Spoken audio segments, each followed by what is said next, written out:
राजमहल में युवराज नील भागते हुए बड़े से कमरे का दरवाजा खोलकर अंदर आता है। तभी उसे कक्ष के कोने में एक बड़ी सी कुर्सी दिखाई दी। कुर्सी पर बैठे व्यक्ति का चेहरा देखते ही नील की नन्ही आंखों में खौफ उतर आया।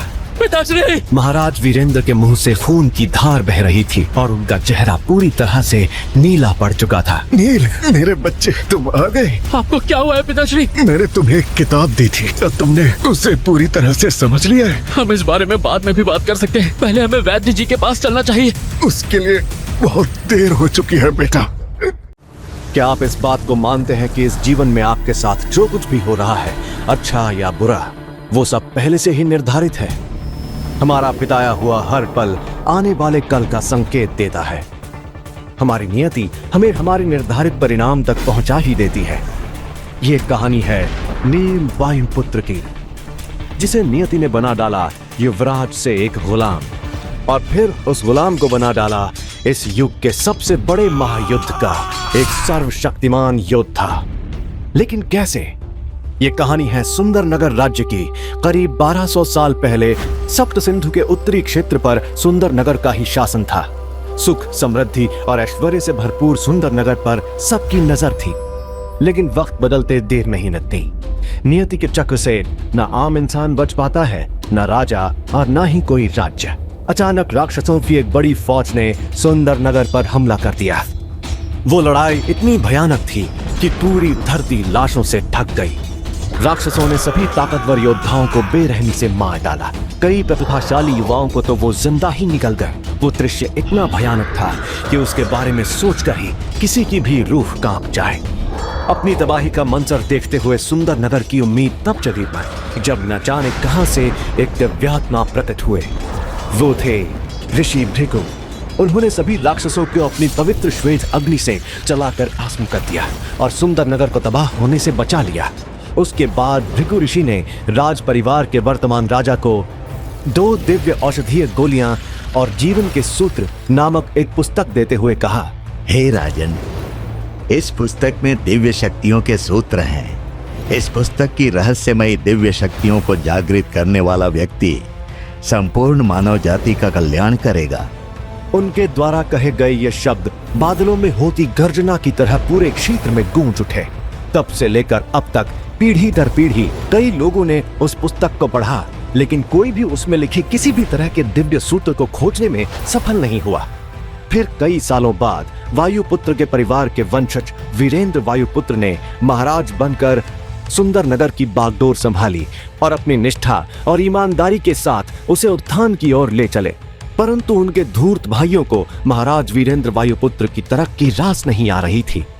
महाराज वीरेंद्र के पराक्रम के सामने उनके सौतेले भाई यजुवेंद्र और नागेंद्र दोनों फीके पड़ जाते थे। महाराज अपनी प्रजा का खूब ख्याल रखते थे और प्रजा भी उन्हें बेहद पसंद करती थी।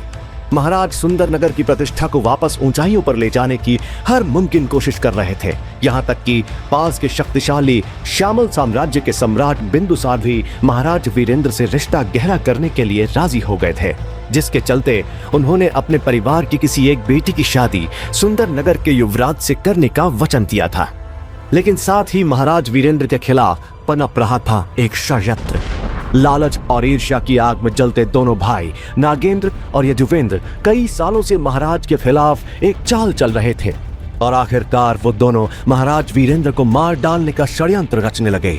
महाराज वीरेंद्र का बेटा युवराज नील वायुपुत्र बहुत ही प्रतापी बच्चा था और उसके पैदा होने पर संत महात्मा द्वारा ये कहा गया था कि ये लड़का एक दिन पूरे राज्य का उद्धारक बनेगा। हमारे शरीर में 7 सबसे महत्वपूर्ण चक्र होते हैं। एक एक करके चक्रों की शक्ति को जागृत करके इंसान महान योद्धा बन सकता है।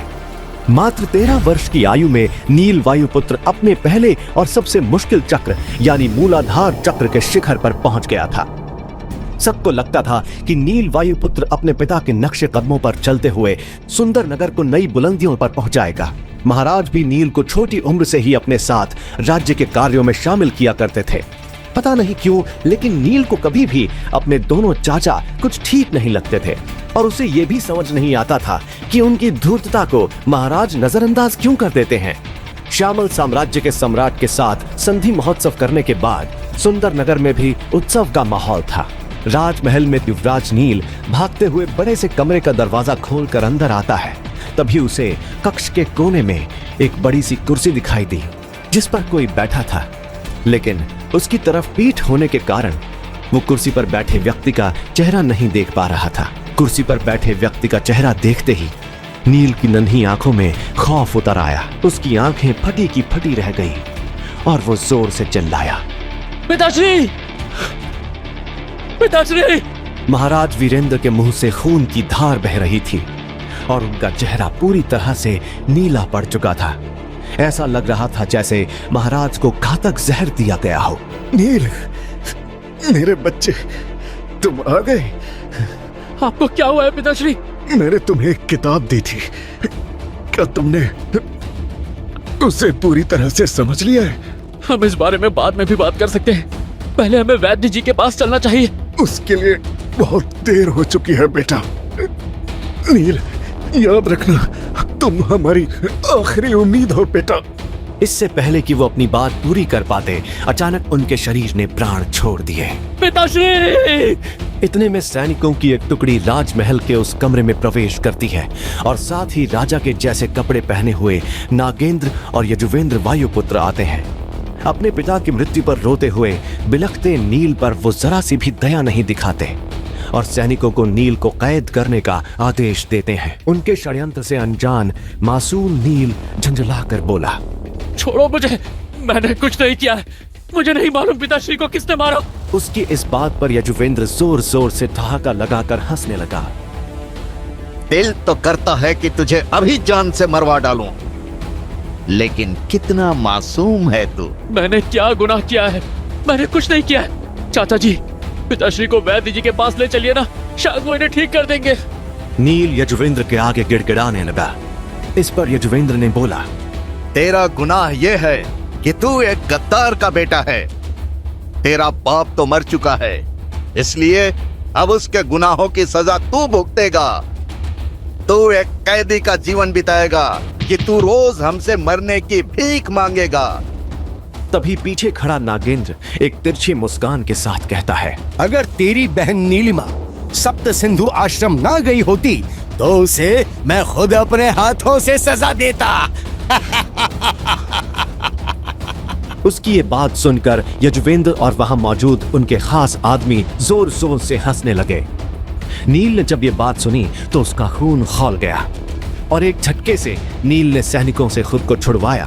तेरी हिम्मत कैसे हुई? जैसे ही नील नागेंद्र के पास पहुंचा, नागेंद्र ने ज्यादा जोर लगाए बिना एक ही मुक्के से उसने नील को धूल चटा दी। दर्द से बिलखता नील वहीं जमीन पर पड़ा रहा। नील वायुपुत्र, जिसने अपने पिता को अपनी आंखों के सामने तड़प तड़प कर मरते हुए देखा हो और फिर अपने ही चाचाओं से इतना बड़ा धोखा खाया हो, वो कैसे उबर पाएगा इतने दुख से और कैसे निकल पाएगा सुंदर नगर की कैद से, ऐसी कैद जो नर्क से भी बदतर है। कुछ सालों बाद नील वायुपुत्र को एक गुलाम का जीवन बिताते हुए 3 साल गुजर गए। ये 3 साल नील के लिए बेहद दर्दनाक थे, क्योंकि उसके चाचा और वर्तमान महाराज के आदेश के अनुसार नील को एक प्रशिक्षण सहायक बना दिया गया था। उसने अब इसे ही अपनी नियति मानकर जीना सीख लिया था। नील अभी सिर्फ 16 साल का है। उसका शरीर दुबला लेकिन चेहरा सुंदर है। अपनी चमकती नीली आंखों के साथ वो अपने कारागृह में दीपक के मंद प्रकाश में एक फटी पुरानी किताब को निराशा से देख रहा था। वो उस किताब को एक बार फिर से पढ़ने की कोशिश कर रहा था। यह किताब उसके पिता द्वारा उसको मिला हुआ आखिरी तोहफा था। किताब देते समय उसके पिता ने उससे कहा था, बेटा नील, ये पुस्तक हमारे पूर्वजों की पवित्र धरोहर है और ये हमारे कुल के पुनरुद्धार में सहायक होगी। मुझे पूरा विश्वास है कि तुम ही हमारे कुल का उद्धार करोगे। याद रखना बेटा, मानवता ही परम धर्म होता है। अपने पिता के वो शब्द नील के कानों में गूंज गए। वो धीरे से फुसफुसाया, भृगु ऋषि की इस किताब को मैंने 10 बार पढ़ा है। इसके अंदर के सूत्र काफी अच्छे हैं, लेकिन मानवता ही परम धर्म है। मैं इस कथन से सहमत नहीं हो सकता। दीपक की हल्की लौ को देखते हुए उसने एक उदासी भरे स्वर में खुद से कहा, यदि मेरे पिता इतने दयालु और उदार नहीं होते, मानवता को परम धर्म नहीं मानते, तो आज हमारे राज्य की ये दुर्दशा नहीं होती और ना ही मेरे पिता की मृत्यु होती। मैं अपने पिताश्री की मौत के जिम्मेदार हर इंसान को खोज निकालूंगा और खुद अपने हाथों से उन्हें नरक से भी भयानक यातना दूंगा। पिछले 3 सालों में हर रोज न जाने कितनी बार नील वायुपुत्र ने ये प्रतिज्ञा ली थी, लेकिन वो खुद ही नहीं जानता था कि वो अपने मकसद में कामयाब कैसे होगा। सभी समस्याओं का समाधान देने वाला कोई सूत्र, कोई उपाय या फिर शायद कोई जादुई मंत्र उस किताब में छिपा था, जो आज तक अनेक बार पढ़ने पर भी उसे नहीं मिला।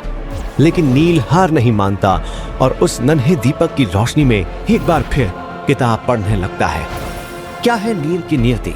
क्या नील कभी इस कैद से निकल पाएगा? क्या वो अपने पिता को इंसाफ और उनका खोया हुआ सम्मान वापस दिला पाएगा? क्या है भृगु ऋषि की किताब का रहस्य और कैसे बनेगी ये किताब नील की सबसे बड़ी ताकत? है आगे की कहानी जानने के लिए देखिए अगला एपिसोड सिर्फ पॉकेट एफएम के यूट्यूब चैनल पर, और महागाथा के सारे एपिसोड्स को सुनने के लिए डिस्क्रिप्शन में दी लिंक से डाउनलोड करें पॉकेट एफएम ऐप।